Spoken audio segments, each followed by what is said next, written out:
Assalamualaikum warahmatullahi wabarakatuh dan selamat kembali ke dalam saya punya YouTube channel. Dah beberapa hari saya tak upload video Minta maaf lah semua sebab saya agak sibuk dan ada beberapa projek yang saya kena settlekan dan dia agak urgent lah Jadi saya tak dapat nak post video yang sepatutnya lah yang saya janjikan, iaitu dekat saya punya Facebook saya ada announce lah bahawa saya nak memberikan reaksi saya kepada satu video daripada Isham Jalil mengenai BNM punya forex intervention. Tapi sebelum saya buat video ni, saya nak letak satu disclaimer lah, okey. Sebenarnya kalau korang perasan, saya ada memberikan reaksi-reaksi tertentu, tak kira lah daripada orang politik ke ataupun orang bukan politik ke. Itu semua bukanlah bertujuan untuk menyerang mana-mana individu ataupun mana-mana orang politik. Tidak Itu hanya untuk educational purpose sahaja. Saya pun tak pedulilah. Contohnya macam Isham Jalil ni, dia daripada parti politik mana, fahaman mana pun saya tak peduli. Dia ada parti politik lagi, dia tak ada kan. Dia dah kena pecat daripada UMNO kan. Jadi saya pun tak kisahlah dia sokong mana ke, dia sokong siapa ke, saya tak ada masalah dengan dia. Cuma dalam video ni saya nak memfokus kepada apa yang beliau cakap sahaja, okey?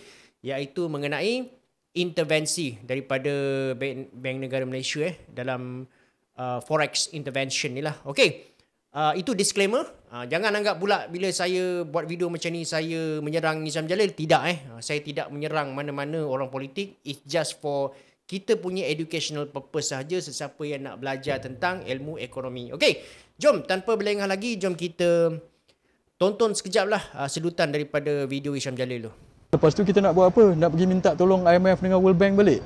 So sekarang dia nak pula pakai reserve. Kita Bank Negara ada reserve 115 bilion. So apa dia nak buat ialah pakai reserve ini, reserve US dollar ini, nak pergi ke pasaran, nak pergi beli ringgit untuk kukuhkan ringgit. Saya tak setuju sebab saya kata bila kita pakai reserve kita ini, lama-lama reserve kita habis. Bila reserve kita habis, ringgit naik sekejap, lepas tu dia terempas balik. So saya cakap, masa Lim Guan Eng ni, dia tak tahu ke macam mana, apa orang kata, dia tak tahu atau buat-buat lupa macam mana serangan mata wang berlaku. Serangan mata wang berlaku tahun 1997 dulu. Permulaan dia macam inilah. Permulaan dia apabila kita guna reserve untuk kita naikkan ringgit. Bila ini superficial ataupun atas, dia bukannya pengukuhan ringgit secara fundamental. Kalau fundamental ini maksudnya pelabur tu memang minat nak beli. Ini secara superficial, kita sendiri beli. So bila kita sendiri beli, kita pakai reserve kita. Apa yang dibuat masa 97 dulu, kita pakai reserve pergi beli ringgit. Lepas tu kita umum pula itu. Bila kita nak buat foreign market operation ni, dalam finance dia panggil apa tu, operation lah, open market operation. Ni kita pergi beli. Kita tak bagi tahu kan. Ini dalam parlimen satu dunia kita bagi tahu kita nak pakai reserve kita pergi beli ringgit. Bila awak buat macam itu, speculator ni dia dah standby. Bila dia standby, dia beli ringgit dulu. Dia beli ringgit, beli ringgit, lepas tu dia main-main dengan awak. Dia main-main dengan awak, lepas tu sampai satu masa awak pun akan pakai reserve US dollar ni untuk beli ringgit. Time tu dia jual ringgit dia.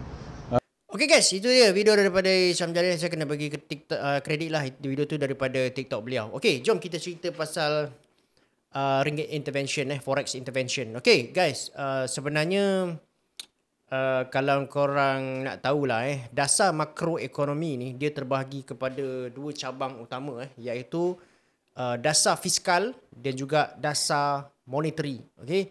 So saya akan bagi korang kefahaman apa itu dasar fiskal dan juga dasar monetary. Okey. Jadi dasar fiskal ni dia adalah satu dasar yang mana dia bermain dengan cukai dan iaitu hasil kerajaan dan juga perbelanjaan kerajaan.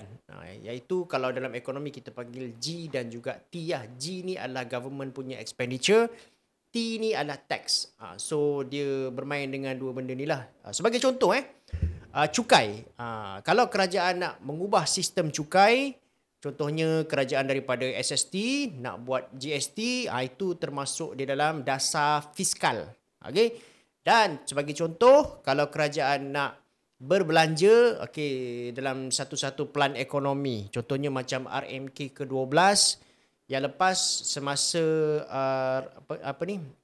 kajian separuh penggal yang mana kerajaan Madani diorang naikkan perbelanjaan kerajaan tu daripada perbelanjaan untuk pembangunan diorang naikkan daripada 80 bilion kepada 90 bilion itu adalah kita panggil sebagai dasar fiskal ataupun dalam satu keadaan di mana berlaku kemelestarian ekonomi dan kerajaan berhasrat untuk berbelanja banyak, mengeluarkan lebih banyak perbelanjaan untuk projek-projek tertentu supaya ekonomi boleh bergerak semula ketika dalam kemelestarian. Itu pun kita panggil sebagai dasar fiskal. Jadi korang faham dasar fiskal ni dia banyak bermain dengan hasil kerajaan dan juga perbelanjaan kerajaan. Hasil kerajaan ni kita refer as T dalam ekonomi ataupun tax, dan juga perbelanjaan kerajaan ni kita refer as G ataupun government expenditure. Okey, itu adalah dasar fiskal. Dan yang kedua pula adalah dasar monetary. Dasar monetary ni adalah dasar yang mana dilaksanakan dan diputuskan oleh bank negara. Okey. Jadi dasar monetary ni dia adalah dasar jangka pendek.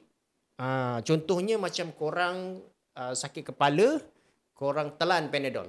Okey. Jadi kalau katakanlah korang tak boleh nak menjaga korang punya kesihatan, korang tak jaga betul-betul korang punya makan dan sebagainya, in the future korang akan sakit balik. Betul tak? Jadi itu adalah contoh dasar monetary lah, iaitu dasar jangka pendek. Bilakah dasar monetary ini dilaksanakan? Okey, dasar monetary dilaksanakan khususnya untuk melaksanakan dan juga menangani masalah inflasi. Katalah contohnya dalam satu masa tu inflasi meningkat naik. Jadi bank negara akan bertindak untuk naikkan OPR ataupun overnight policy rate yang seterusnya akan mempengaruhi kadar faedah bank-bank perdagangan. Okey. Dan juga kalaulah inflation tu jatuh ataupun pergi kepada paras negatif ataupun kita panggil sebagai deflasi, maka bank negara akan bertindak untuk turunkan OPR tu supaya lebih banyak wang dalam ekonomi ni dapat dilepaskan. Okey, jadi masa kadar faedah turun, jadi orang lebih suka meminjam duit lah sebab interest low kan. Jadi orang sukalah pinjam duit, jadi banyak duit akan dikeluarkan ataupun dipump ke dalam ekonomi. Alright. So, dasar fiskal dan dasar monetary, dia punya perbezaan utama dia apa tau? Okay? Perbezaan dia adalah dasar fiskal ni dia boleh menentukan hala tuju kerajaan. Hala tuju negara tu. Okay. Dasar fiskal ni dia boleh menentukan, okay, negara ni dia nak pergi menghala ke arah mana. Dasar fiskal akan menentukan. Sebab contohnya lah, kalau kerajaan nak menghalakan negara kita ni ke arah negara yang berteknologi tinggi, contohnya lah, kerajaan kena banyak allocate duit kepada R&D sebagai contoh. Itu diputuskan oleh siapa? Itu diputuskan oleh the government of the day, yang juga mereka ataupun orang-orang ahli-ahli politik yang kemudian masuk ke dalam kabinet, diorang membentuk jadi kerajaan, diorang putuskan dasar fiskal. Akan tetapi, untuk dasar monetary, dia tidak boleh mempengaruhi hala tuju ekonomi negara tu dalam jangka masa panjang. Tak boleh. Dia hanya boleh menangani isu-isu ekonomi yang bersifat jangka pendek. Okay, dia tidak boleh menentukan, okay, negara kita ni nak menghala ke arah negara yang berteknologi tinggi. Itu tidak boleh ditentukan oleh dasar monetary. Dasar monetary hanya dasar yang bersifat jangka pendek, yang mana dia menyelesaikan masalah tu pada waktu dan ketika itu bergantung kepada keadaan semasa. Okay, dan dasar monetary tidak diputuskan oleh kabinet ataupun orang politik. Dasar monetary ditentukan oleh golongan pakar, iaitu mereka yang belajar ekonomi, mereka yang pakar dalam bidang monetary ekonomi. Diorang akan tentukan sama ada diorang nak mengubah kita punya polisi monetary ataupun tidak. Jadi korang kena faham dua benda-benda ni. Okay? So, kalau orang politik, dia boleh bercakap tentang dasar fiskal, tak ada masalah. Tapi kalau orang politik, dia komen pasal dasar monetary, that is principally wrong. Orang politik sepatutnya tidak boleh membuat sebarang komen mengenai dasar monetary because that is governed and determined by the Bank Negara Malaysia and the group of experts. Saya bagi contoh korang macam ni supaya korang mudah faham. Okay? So, contoh dia begini Katakanlah ada sebuah hospital. Hospital ni, dia adalah sebuah hospital swasta yang memfokus kepada pesakit dan juga masalah jantung. Dia adalah specialist hospital, tapi dia fokus kepada pesakit-pesakit yang ada masalah jantung. Okay? Jadi, dekat hospital ni, dia ada satu kumpulan ni, iaitu kumpulan management.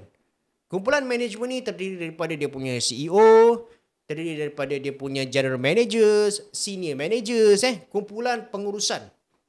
Satu lagi kumpulan yang juga penting, yang lebih teknikal, iaitu kumpulan doktor pakar. Okay, so antara kedua kumpulan ni, siapakah yang boleh menentukan hala tuju hospital tu? Maksudnya, siapakah yang menentukan pelan jangka panjang hospital tu? Dekat mana dia nak spend dia punya capex, berapa banyak dia nak spend dia punya capex, ataupun siapakah yang menentukan promotional budget dia, marketing budget dia macam mana. Jadi, siapa yang menentukan hala tuju hospital ni? Dia adalah kumpulan management ni tadi. Kumpulan doctors tak boleh menentukan hala tuju hospital tu dalam jangka masa panjang. Doctors akan pergi kepada masalah yang teknikal, iaitu masalah yang melibatkan pesakit. Jadi, management tak boleh cakap dengan doctors, doctors, kau tak boleh belah kat sebelah sini, kau kena belah kat sebelah sini. Tak boleh. Sebab itu bukan kepakaran management, itu adalah kepakaran doctors. Okay? So, management tak boleh cakap dengan doctors, kau kena buat macam ni, tak boleh. Sebab ini melibatkan kepakaran mereka di dalam bidang itu. Itu bukan tugas management. Tugas management adalah menentukan hala tuju bisnes hospital ni dalam jangka masa panjang. Okay? Jadi, kalau saya boleh umpamakan, antara dasar fiskal dan dasar monetary ni adalah, management ni tadi, dia adalah bagaikan kabinet. Dia bagaikan kerajaan. Sementara golongan doctors ni tadi, dia bagaikan Bank Negara Malaysia. Jadi korang nampak tak dekat situ? Okay, nampak tak perbezaan tu? Jadi maksud saya begini pada saya lah, orang-orang politik ni tak sepatutnya memberikan ulasan mengenai dasar monetary. Dasar fiskal tak apa. Kalau kata contohnya, orang politik, dia kritik dasar fiskal. Okay, fine. Tak apa. Sebab apa? Dasar fiskal tu ditentukan oleh orang politik. Okay? Politicians yang dipilih oleh rakyat akan diangkat sebagai Perdana Menteri ataupun Menteri Kabinet dan kemudian dia tentukan. Orang politik boleh criticize dasar fiskal, tapi orang politik tak boleh criticize dasar monetary. Because monetary involve expert punya opinions. Okay? So, you tak tengok data-data ekonomi dalam Bank Negara Malaysia tu, macam mana you nak cakap Bank Negara tak boleh buat forex intervention? Sama macam kita Macam mana kita nak cakap dengan doktor, jangan bedah orang ni. Doktor, pada pandangan doktor, doktor kata, okey, pada hari ni orang ni kena bedah. Tapi kita pula boleh cakap dengan doktor, saya tak setuju doktor bedah dia hari ni. Saya nak doktor bedah dia besok. Boleh macam tu? Tak boleh. Jadi itu maksud saya. Maksud saya adalah dasar monetary ditentukan oleh golongan-golongan pakar. Dan adalah satu kesalahan kepada mana-mana orang politik. It's principally wrong. Saya tak kira lah dia adalah ahli politik parti hijau ke, parti biru ke, parti kuning ke, parti mana-mana parti pun. Please do not interfere on the monetary policies. So sebab tu saya tak suka dan saya tak setuju mana-mana orang politik yang komen pasal OPR. Dia pergi ceramah politik, dia komen OPR begini-begini, sepatutnya tak boleh guys. That is not your bidang. Itu bukan you punya bidang. You boleh criticize dasar fiskal. You boleh criticize the way the government spend the money ataupun the previous government spend the money ke whatever. Lantak kau nak jadikan benda tu politik, tak apa. Tapi kalau dasar monetary, please don't politicize. Jangan politikkan dasar monetary. Tak kira siapa. Okey, katalah contohnya lah ada seorang ahli politik pada hari ni Dia cakap forex intervention ni salah. Okey, forex intervention tak betul. Tak sepatutnya dibuat. Okey, katakanlah pada hari ni ada orang politik yang cakap macam tu. Apakah jaminan? What is the guarantee? Katalah bila satu hari nanti dia dipilih menjadi Menteri Kewangan, let's say parti dia menang, dia pilih menjadi Menteri Kewangan, apakah jaminan pada masa tu tidak akan berlaku lagi forex intervention? Tak ada. Tak ada jaminan. Because bank negara akan tentukan bila nak buat forex intervention, bila tak nak buat forex intervention, dan itu bukanlah satu keputusan politik. Dia adalah satu keputusan dasar monetary yang bersifat teknikal, yang mana keputusan itu adalah satu keputusan yang dia tengok based on evidence or data. Analyze data tu, analyze the evidence, whether it's necessary to implement the monetary policy at that time, whether they're going to interfere in forex intervention or whatsoever, dia orang akan tentukan. Okay? So saya tidak suka, sekali lagi saya tidak suka dan saya tidak bersetuju. Mana-mana orang politik, tak kira lah orang politik kerajaan ke, orang politik pembangkang ke, whatever. Saya punya position, saya punya pendirian adalah orang politik tidak sepatutnya mempolitikkan dasar monetary sebab itu bukan bidang mereka. Okay? Nak politikkan, pergi politikkan dasar fiskal tak apa. But please do not politikkan dasar monetary. Okay? Itu adalah pandangan saya lah. Again, this video bukan nak menyerang Isham Jalil ke apa ke, tidak. Okay, this only for educational purpose sahaja. Untuk korang punya awareness, supaya korang dapat bezakan apa itu dasar fiskal dan apa itu dasar monetary. Kenapa the government tak sepatutnya, ataupun orang politik tidak sepatutnya memfokus kepada dasar monetary, dan apakah yang mereka patut fokus? Mereka patut memfokus kepada dasar fiskal. Okay? So, itulah ulasan saya untuk video kali ini. Terima kasih banyak-banyak guys. Assalamualaikum dan jumpa saya dalam video-video yang akan datang.